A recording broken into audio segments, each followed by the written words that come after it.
Assalamualaikum warahmatullahi wabarakatuh. Jumpa lagi dengan saya Mr. Ocha atau biasa dipanggil Mr. O. Kita jumpa lagi di podcast saya, podcastnya Bibir Manis Natasha. Anastasia ya. Anastasia Pak. Panggilnya Tasya. Ya. Alhamdulillah pada pagi hari ini di samping kiri saya sudah ada seorang mahasiswi yang cantik dan kebetulan saat ini menjadi duta sosiologi prestasi tahun 2022. Nah, silakan Tasya bisa perkenalkan secara singkat dulu kepada teman-teman Bibir Manis. Halo, perkenalkan, nama saya Anastasia Lydia Purba. Saat ini saya sebagai mahasiswi Universitas Trunojoyo Madura. Saya semester 2 dan saat ini saya sebagai duta sosiologi prestasi tahun 2022. Terima kasih. Jadi duta atribut ya gitu. Iya Pak. Winernya Margaret. Winarnya Margaret. Terus siapa lagi yang menjadi duta sosiologi itu? Winarnya Margaret, duta prestasinya saya, dan duta lingkungan itu adalah Mbak Yunita dari Papua. 3. Oke, Margaret, Yunita dan kamu. Oke.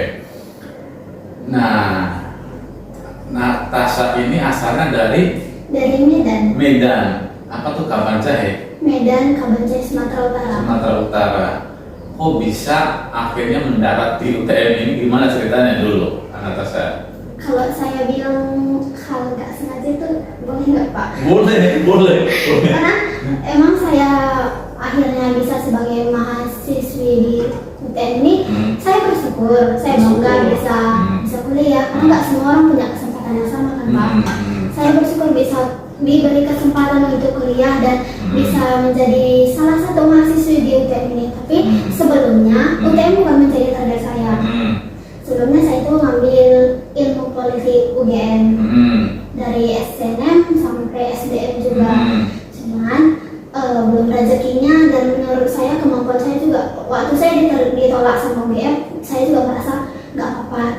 Lagi pula kemampuanku belum seperti itu, jadi nggak nyesel sih masuk UGM juga. Ya senang karena masih ada kesempatan kuliah walaupun nggak di uni. Kita kan masih punya universitas yang kita inginkan. Tapi menurut saya itu semua balik lagi ke diri saya. Mau dimanapun saya kuliah, selama saya serius untuk kuliah, selama saya mau untuk kuliah, di UTM juga peluang saya untuk menjadi orang sukses itu besar. Kok bisa?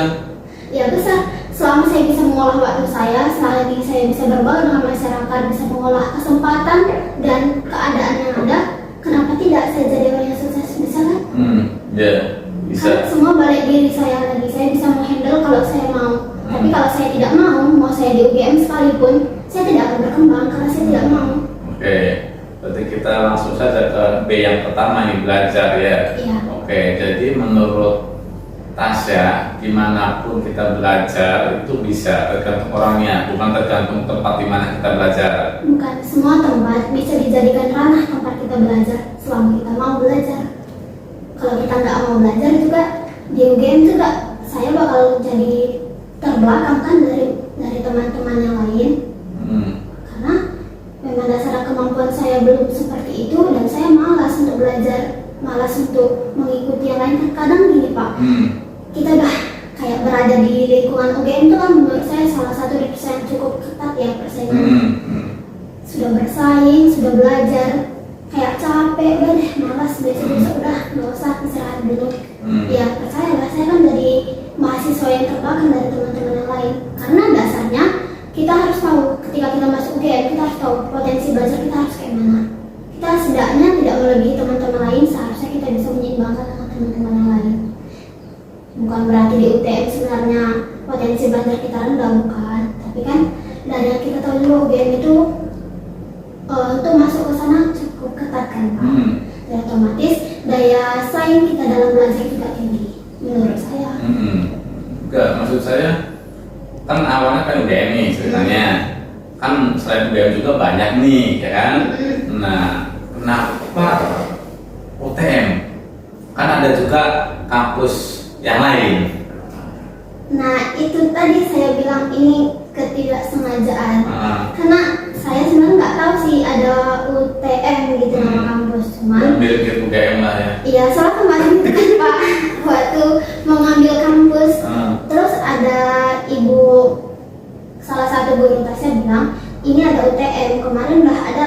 beberapa mahasiswa kita masuk ke sana. Ya. Terus kan biasa kalau kita ngambil SBM atau SNM universitas itu kalau ada ngambil yang tinggi, yang satunya lagi harus di bawahnya. Ya, Kan betul. gitu. Terus karena awalnya saya optimis nih pasti dapat UGM, kayak oh dan ntar aku masuk nih UGM, udah bebas deh pilihan keduanya Ya, apa. ya. Itu ya teringat UTM aja, udah masuk UTM. Dan saya pure hanya tahu UTM itu Universitas Trunojoyo yang berada di Madura. Udah, Gitu. itu doang, nggak tahu apa lagi. Oke. Ngomong-ngomong yang dipakai saya ini apa ini? Itu uis nipis, itu berasal dari Uis nipis. uis nipes sebenarnya bilangnya. Oh, uis nipes. Itu kain yang biasa digunakan perempuan suku Batak Karo. Jadi kalau dia itu kan ada pagi, ada uis nipis juga, ada bulang-bulang, itu biasa dipakai cowok. Biasa anak cewek pakai itu. Gitu. Ya. Tapi suku Batak asli. Suku Batak Karo asli. Karo asli. Nggak ada blasteran ayah ibu. Sebenarnya ada sih Pak. Ayah saya orang Batak Karo asli, ibu saya orang Sunda. Sunda. Jadi perpaduan antara yang keras sama halus. Oh iya. Akhirnya jadi halus ya. Enggak sih, ibu saya lebih bahkan banyak yang ngira kalau ibu saya itu bukan orang Sunda karena udah Batak banget. Oh gitu. Tasa akhirnya jadi halus ini ya. Mungkin kadang ada yang bilang tasnya nggak mirip orang Batak Iya. karena agak halus. Iya, halus. Saya kira benar orang Batak. Halus tadi. Betul katanya rasa itu halus itu ya. Oke. Asa kok bisa tertarik main kejutan gimana saya tanya? Saya tertarik masuk BK itu karena ini salah satu pengalaman yang belum pernah terpikirkan untuk saya menjadi salah satu agen yang harus saya ikuti. Selama ini kan kayak ikut paskibra, kan keras Pak. Keras jadi kayak udah keras, nggak ada lembut-lembutnya. Iya. Kan kayak kita dituntut kayak orang biar keras tegas. Sedangkan di kita harus dituntut menjadi beauty devil kan. Jadi menurut saya ini hal baru yang perlu saya coba. Dulu waktu ikut duta menampilkan bakat apa? Kemarin saya itu menampilkan bakat monolog. Karena kebetulan menurut saya kemampuan saya di bidang public speaking. Jadi harusnya kemarin saya menampilkan sesuatu hal yang berkaitan dengan public speaking. Dan sebenarnya di situ saya nggak tahu harus menampilkan bakat apa karena selama ini kayak mengalir aja. Public speaking kan kita mengalir kan Pak, aja nggak ada. Bakat itu nggak semua bisa ditampilkan menurut saya. Dan kebetulan ya saya tidak tahu harus menampilkan bakat apa. Dan saya coba untuk menampilkan monolog. Monolog apa itu cerita? Kemarin saya monolog tentang seorang anak yang dituntut menjadi seorang besar oleh orang tuanya. Jadi kayak strict parents mungkin kalau sekarang. Jadi kayak anak ini dituntut menjadi suatu hal yang orang tuanya inginkan, bukan yang anaknya mau. Gimana pendapat kamu kalau ada orang tua seperti itu? Menurut saya jika ada orang tua yang berpendapat bahwa anaknya harus jadi seperti dia, itu menurut saya pemikiran yang salah. Siapa yang salah? Orang tuanya. Buat anaknya. Bukan kan ibaratnya kita punya kehidupan kita sendiri kan Pak. Walaupun orang tua kita menjadi orang sukses, belum tentu kita harus mengikuti langkah orang tua kita. Karena jalan menuju sukses itu kan beda. Bapak misalnya polisi, saya belum tentu kan jadi polisi. Walaupun dengan menjadi polisi itu bisa dibilang sukses. Tapi kategori sukses bagi saya mungkin saya bisa jadi pengusaha. Kalau saya bisa lebih sukses dari bapak, kenapa tidak? Kayak gitu. Jadi nggak semua pemikiran orang tua benar, tetapi jangan nggak mendengarkan pemikiran orang tua. Boleh, tapi disaring. Oh gitu. Tadi menarik. Apa tadi Pak? Jangan apa tadi? Jangan terlalu mengikuti pemikiran orang tua. Bukan jangan terlalu sih, tapi nggak semua pemikiran orang tua itu bisa kita lakukan, bisa kita ikuti, disaring. Tapi tetap didengarkan. Tapi tetap didengarkan, karena tidak bisa kita pungkiri kita adalah orang tua kita hidup di zaman yang berbeda dengan hal-hal baru lagi. Kita sekarang sudah sangat berakrab dengan digital, dengan era modern, sedangkan orang tua kita tidak. Jadi kan pola pikirnya itu pasti agak beda Pak. Mungkin bagi orang tua kita itu sukses ketika kita harus bekerja keras, tapi mungkin bagi kita sukses itu ketika kita bisa berpikir lebih keras. Kan bisa kerja dengan pikiran itu lebih enak daripada pakai tenaga. Menurut saya. Oh iya, kota keren ya. Karena pada zaman orang tua kita dulu, terutama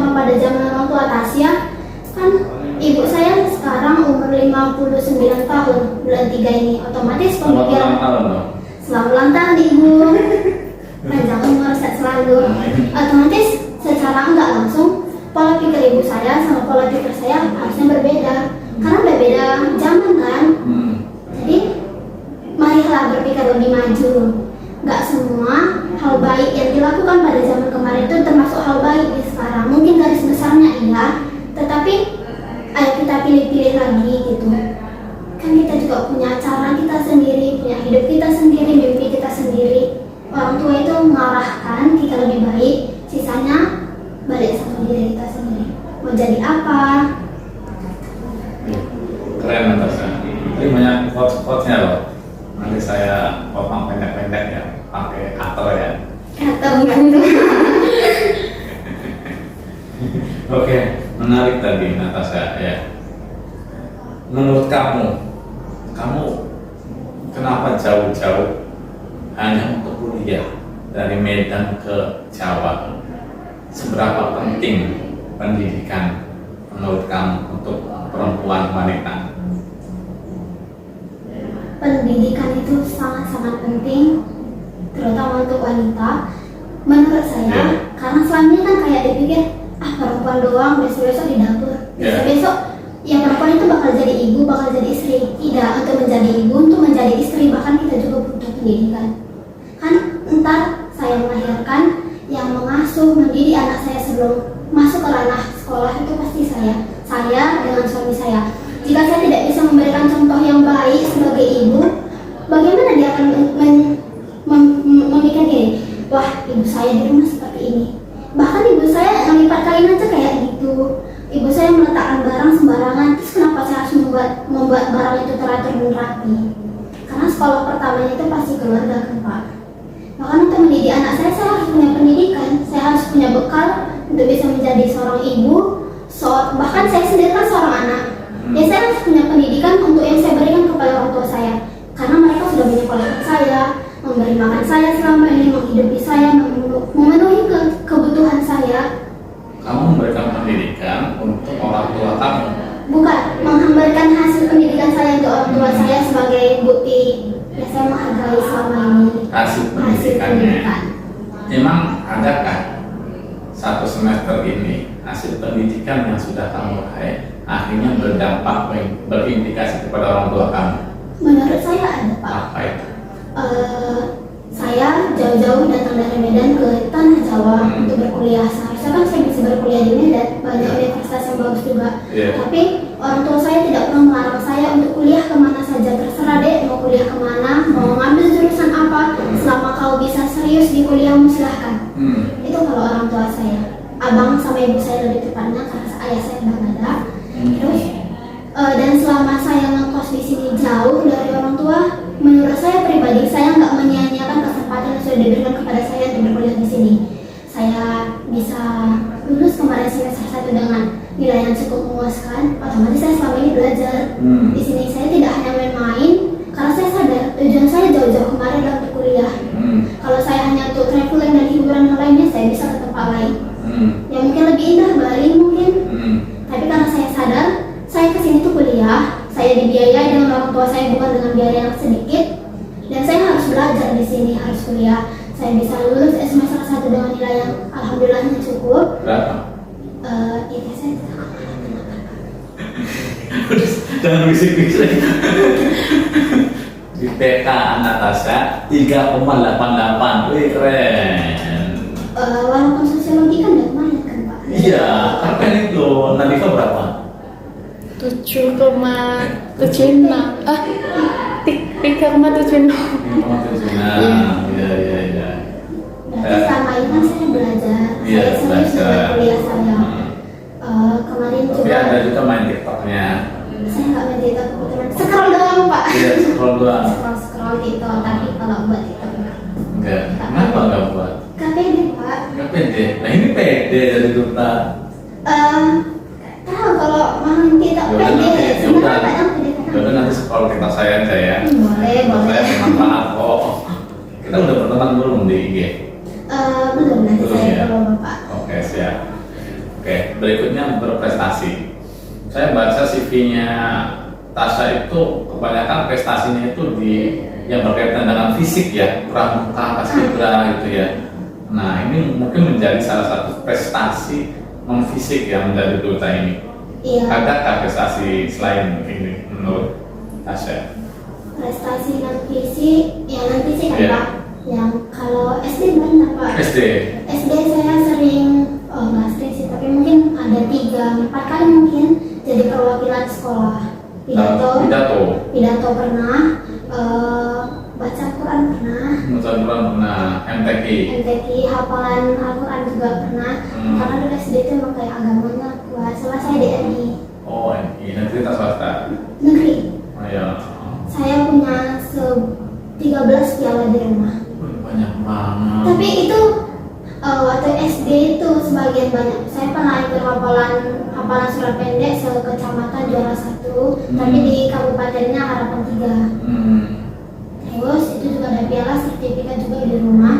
Mungkin salah satu duta ini sebenarnya itu cuma kayak mengikuti olimpiade atau perwakilan sekolah, Pak. Selebihnya emang saya full fisik. Iya. Berarti pernah ikut lomba ngaji tilawah itu di lagu-lagu gitu Mas SD? Pernah, tapi sekarang sudah tidak terlalu bisa. Oke, berikutnya berkarya.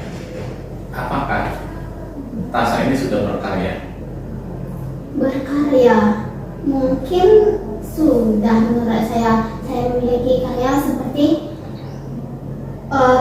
kayak misalkan saya ini ada di visi kan Pak, kayak buat kegiatan-kegiatan baru untuk junior saya. Terutama kayak ada lomba-lomba baru kan, kita ikut ini dengan kita kayak gini, kayak ngasih motivasi atau arahan baru. Itu masuk karya nggak sih Pak? Iya. Itu masuk. Itu kemarin kayak saya pernah lomba ke Saka Wiramatika Kawal Pulau itu ke Sibolga, posisi itu jauh dari beda pulau? Satu pulau tapi ujung ke ujung. Ujung ke ujung. Hampir kita berujung. Kayak lagunya Wali ya. Wali. Barat ke timur. Ya tuh. Jadi mungkin ya yang kayak gitu boleh Pak. Iya. Oke, berikutnya B, berkontribusi. Apakah menurut Tasya kamu sudah berkontribusi bagi lingkungan kamu atau lebih tinggi bangsa dan negara? Kalau belum, akankah punya impian untuk berkontribusi? Kalau memang ada impian untuk berkontribusi untuk lingkungan kamu, apa dalam bidang apa? Mungkin kalau untuk berkontribusi ada, tapi masih dalam ranah kecil. Karena ya saya juga nggak punya wewenang atau jabatan membuat saya harus berkontribusi lebih besar. Karena selama ini saya lebih berkontribusi untuk diri saya dan keluarga saya, otomatis itu tidak masuk lingkungan kan Pak. Tapi secara nggak langsung ketika saya menjadi seseorang yang lebih kayak misalnya sekarang saya duta, otomatis saya berkontribusi dengan prodi saya. Saya mencoba dengan apa yang saya lakukan, dengan kegiatan atau agenda yang positif yang saya lakukan, saya berharap semoga prodi saya lebih dikenal, lebih berkualitas ke depannya. Jadi daya saing prodi sosiologi itu nggak di nol, prodi sosiologi doang, enggak. Jadi wah sosiologi sekarang udah kayak gini ya. Dimulai dari kita memajukan sumber daya kualitas manusianya. Memang peran dan fungsinya duta sosiologi apa? Kita peran dan fungsi duta sosiologi itu untuk membuat sosiologi sendiri itu daya saingnya lebih bagus, kualitas daya saingnya. Terus kita juga bisa lebih akrab dengan masyarakat Madura, kita lebih memahami, lebih membuat prodi sosiologi ini lebih menonjol sehingga lebih dikenal, lebih meningkatkan sosiologi sendiri. Kamu dulu sok culture-nya apa? Kemarin tuh mungkin pertama kali dari segi makanan. Kenapa dengan makanannya? Medan itu kayak akan bumbu gitu Pak. Kayak akan bumbu rempah-rempah. Rempah-rempah. Kalau kita masak itu, kalau kami orang bilang bumbunya harus kerasa, kalau nggak makan. Gitu. Dan beneran nggak makan? Dan ya itu kan hanya istilah, gitu kan. Tapi kalau emang dari segi bumbu kayak orang Karo itu masakannya bumbunya kan terasa semua. Dan kayak kan pedas. Sedangkan di sini saya nggak ada bumbu, tapi nggak rasa bumbu yang sama seperti di lidah saya biasa. Jadinya kayak selera makan itu menurun. Pantesan kurus sekarang kamu. Kayaknya pengaruh. Emang dia sih Pak. Oh dia, nggak makan malam berarti. Makan tapi ganti jenis sayur atau buah. Oh gitu. Mencoba pola hidup sehat sekalian menurunkan berat badan. Kenapa sih cewek itu nggak mau BB-nya naik? Nggak munafik kayak BB yang naik. Bukan saya bilang yang BB-nya besar itu nggak cantik ya Pak. Cantik itu kan relatif, terus balik ke diri kita sendiri. Emang wajahnya kah, penampilannya, atau cara dia berperilaku kan beda Iya. dengan kita. Tapi menurut saya sendiri ketika tubuh saya itu berat badannya naik, pakai baju itu agak nggak cocok menurut saya. Terus kan kayak kalau penampilan kita enggak, menurut saya sendiri itu tidak menarik, saya nggak pede keluar rumah. Karena saya kalau keluar rumah itu kayak harus rapi. Berarti di bajunya cewek tuh kalau gemukan gitu langsung berbunyi alarm gitu ya. Kayak Tapi nggak cocok, kegemukan. besok harus dia. Oh itu terus dia gitu ya. Iya, kata abang saya cantik-cantik aja. Kata abang kamu cantik-cantik aja. Kalau gemuk juga katanya saya cantik karena abang saya yang bilang. Iya, selain abang kamu, Nggak tahu lagi siapa yang bilang. kamu punya pacar nggak? Punya. Saat ini punya di UTM. Sudah agak dikasih pacaran Pak, bisa nggak ditanya? Hah? Nggak usah ditanya. Oh, bisa ditanya. Oh iya, oke. Berarti abang baik banget sama kamu ya. Wah, gimana ya Pak? Abang itu salah satu sosok yang saya bilang jasanya paling banyak di hidup saya. Saya sayang, sangat sayang abang saya. Bukannya guru kita ya. Pahlawan tanpa jasa adalah guru. Pahlawan tanpa jasa adalah guru, itu adalah istilah nyatanya yang saya rasakan di kehidupan saya. Setiap guru saya berganti, saya akan merasakan jasa yang berganti-ganti juga. Tapi sedangkan abang saya rasakan jasanya itu dari saya mulai bisa memahami suatu hal, saya sudah merasakan kontribusi abang saya, dan setiap harinya saya rasakan itu bukan berganti, tapi semakin besar setiap harinya. Bahkan sampai saya hari ini bisa duduk di sini, bisa kembali ke Madura, itu full semua membiayai abang saya, usaha abang saya, pokoknya itu abang saya semua. Abang kamu suruh kesini dong, saya pengen kenalan. Next time Pak.